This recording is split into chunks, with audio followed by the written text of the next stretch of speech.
Washington, with global markets shaken by President Donald Trump's surprise decision to impose strict tariffs on steel and aluminum imports, the president went into battle mode on Friday. "Trade wars are good, and easy to win," he wrote on Twitter. But the public show of confidence belies the fact that Trump's policy maneuver, which may ultimately harm U.S. companies and American consumers, was announced without any internal review by government lawyers or his own staff, according to a review on an internal White House document. According to two officials, Trump's decision to launch a potential trade war was born out of anger at other simmering issues and the result of a broken internal process that has failed to deliver him consensus views that represent the best advice of his team. On Wednesday evening, the president became unglued, in the words of one official familiar with the president's state of mind. A trifecta of events had set him off in a way that two officials said they had not seen before. Hope Hicks' testimony to lawmakers investigating Russia's interference in the 2016 election,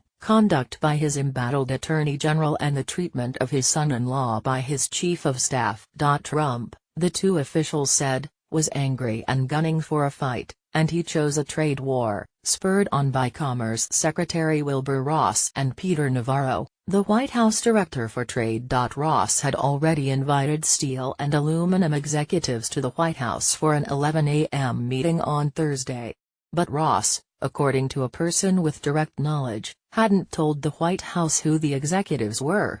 As a result, White House officials were unable to conduct a background check on the executives to make sure they were appropriate for the president to meet with, and they were not able to be cleared for entry by Secret Service. According to a person with direct knowledge, even White House Chief of Staff John Kelly was unaware of their names. By midnight Wednesday, less than 12 hours before the executives were expected to arrive, no one on the president's team had prepared any position paper for an announcement on tariff policy, the official said.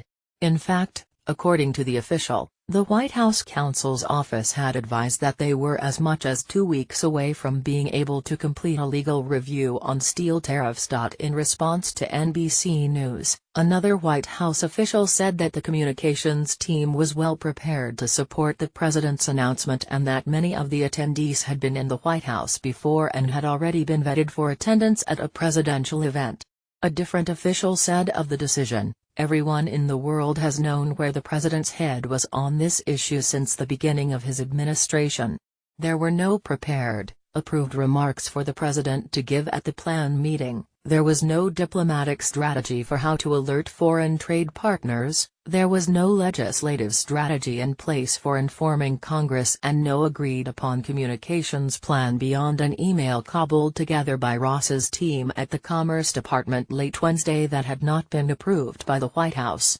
No one at the State Department, the Treasury Department or the Defense Department had been told that a new policy was about to be announced or given an opportunity to weigh in advance. The Thursday morning meeting did not originally appear on the president's public schedule.